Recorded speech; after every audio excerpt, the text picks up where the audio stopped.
আছো সবাই? আশা করছি রাধা মাধবীর কৃপায় সবাই ভালো আছো। ইন্নিশালা রান্নাঘর ব্লগস থেকে আমি রূপা তোমাদের সবাইকে আবারও অনেক অনেক ভালোবাসা ও ওয়েলকাম জানিয়ে আজকের সকালটা শুরু করেছি। জানো বন্ধুরা, এমনও অনেক দিন যায় যে আমি সেই দিনের কাজগুলোকে একদম গুছিয়ে করে উঠতে পারি না। সকাল থেকেই ডিসাইড করে উঠতেই পারি না যে কোন কাজটা আগে করব আর কোনটা পরে করব। তবে যেদিনকে আমি সকাল থেকেই কিন্তু স্টেপ বাই স্টেপ কাজগুলো করি, সেগুলোকে কিন্তু সুন্দরভাবে গুছিয়ে পরিপাটি করে নিতে পারি। কিন্তু অনেক দিন এমন হয়ে যায় যে কাজগুলোকে আমি কোনো রকমভাবেই কিন্তু সাজিয়ে গুছিয়ে করতে পারি না।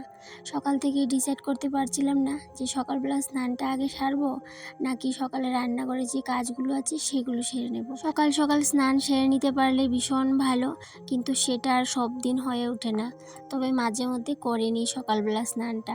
তো আজকেও সকালে স্নানটা করে নিতে হবে। আজকে সকাল সকাল স্নান করার একটাই কারণ, ঠাকুর ঘরে জল নেই। কটা দিন ধরে ভাবছি ঠাকুর ঘরে স্নান করে জলটা তুলবো, কিন্তু যখন জল আসছে তখন আর সম্ভবই হচ্ছে না। কয়েকটা দিন ধরে সকালবেলা জল আসছে না, ওই বিকেলবেলা নয়তো সন্ধ্যাবেলায় জল আসছে, তো সেই জন্য আর জলটা তুলতে পারছিলাম না। তো এইদিকে মাসের মধ্যে 2বার ঠাকুর ঘরে জল তুলে নিলেই হয়। এই যে মাসের মধ্যে 2বার যদি জল তুলে রাখি, মাসে 15 দিনে একবার যদি জলটা তুলে রাখি, তাহলে আর ওই যে আমার এই 15 দিন আর চিন্তা করতে হয় না, জলও তুলতে হয় না। একটা কলস আছে, সেই কলসটা ভর্তি করে রাখি, আর একটা বালতি আছে, বালতি ভর্তি করে, আর একটা ফিল্টার আছে ঠাকুর ঘরে, সেটা ভর্তি করে রাখলেই বেশ 10-15 দিন এমনিতেই চলে যায়। দুটো নাইটি, দুটো ছায়া ছিল, সেগুলোকে একটু সার্ফের জলে দিয়ে চুলে শ্যাম্পু করে নিচ্ছি, যেহেতু আজকে সোমবার।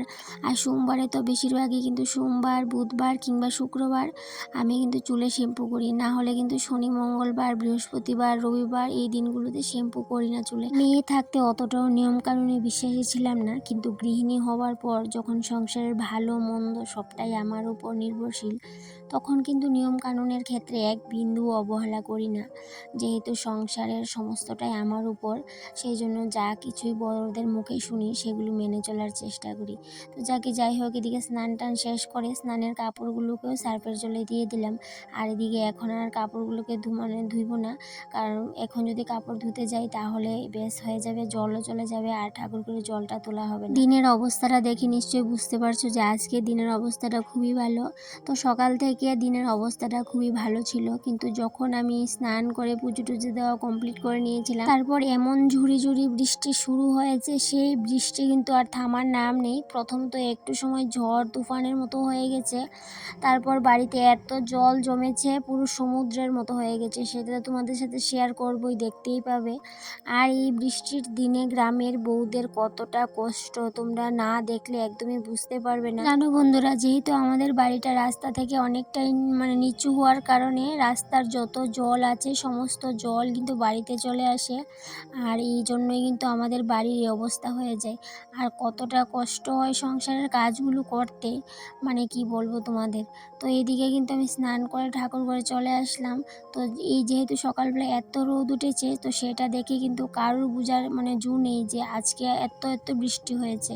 তো এদিকে সকাল থেকেই মনটা খুবই খুশি, কারণ আজকে বৃষ্টি হবে না। গতকালকেও কিন্তু বৃষ্টি হয়েছে প্রচুর, আর সকাল থেকে এত রোদ দিয়েছে, সেই রোদকে দেখে কিন্তু অনেকটাই কিন্তু খুশি ছিলাম। তো যখন আবার 11:30টার দিকে এত বৃষ্টি নেমেছে, তখন কিন্তু মনটা আবার ওই আগের মতো খারাপ হয়ে গেছে। এর আগে থেকে এই কথাটা জানতাম যে যখনই আমরা ঠাকুরের জন্য প্রদীপ জ্বালাই, সেই প্রদীপের সলতেটা নাকি খালি হাতে ধরতে নেই, আর সেই তেলটা যদি হাতে লেগেও যায়, তো সেই তেলটা হাতে লাগার পর সঙ্গে সঙ্গে হাতটা ধুয়ে নিতে হয়, না হলে নাকি খুবই খারাপ। তো সেটা আগে থেকেই যেহেতু জানা, তো সেই কথাটা কিন্তু মাথার মধ্যে গেঁথে আছে যে কোনো রকমভাবেই যেন এই প্রদীপের তেলটা হাতে না লাগে, বা এই সলতেটা।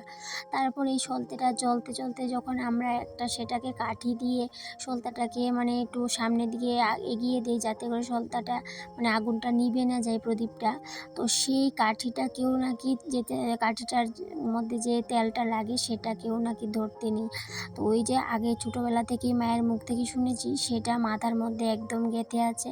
তো এখন কিন্তু খুব সাবধানে প্রদীপ জ্বালাই, আর চেষ্টা করি যাতে করে হাতে না লাগে এই প্রদীপের তেলটা। তো যদিও লেগে যায় তাহলে কিন্তু সঙ্গে সঙ্গেই হাত ধুয়ে নিই। এটাও নাকি আগেকার একটা নিয়ম, তো যাকে আমার কিন্তু ভালোই লাগে।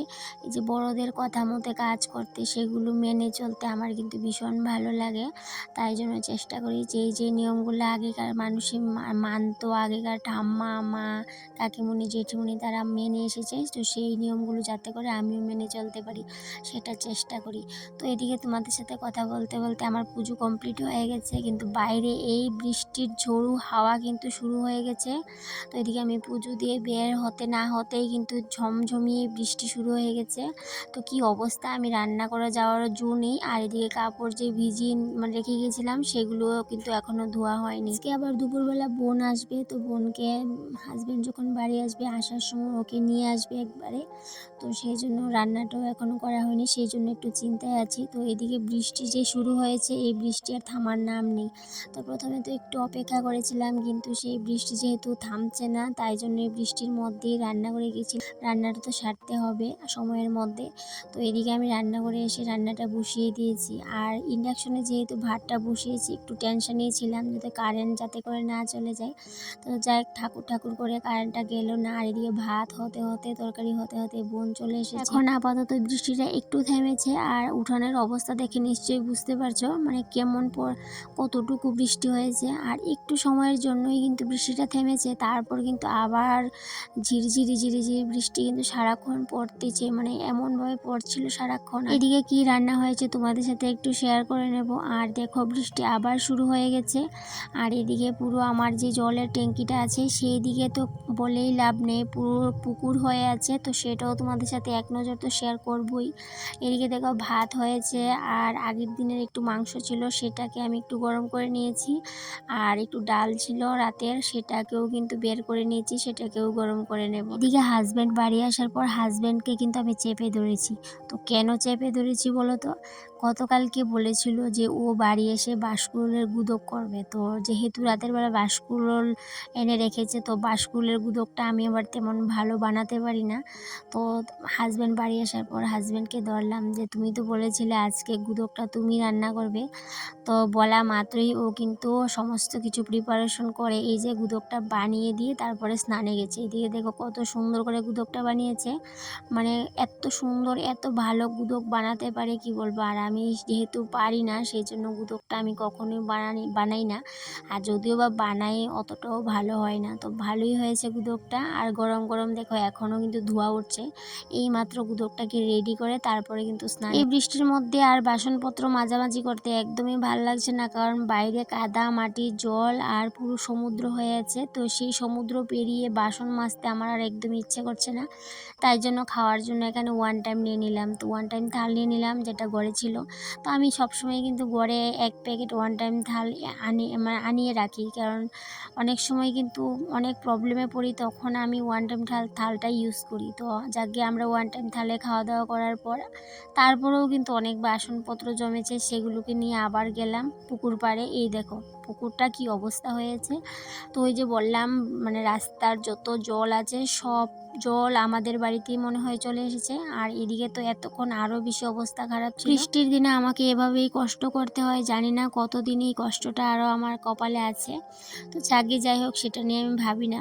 তো সেটাই তোমাদের সাথে একটু শেয়ার করার ছিল। তো বন্ধুরা তাহলে আজকের ব্লগটা এই পর্যন্তই রইল, আবার দেখা হবে পরবর্তী কোনো একটা ব্লগে। ততক্ষণে তোমরা ভালো থেকো সুস্থ থেকো।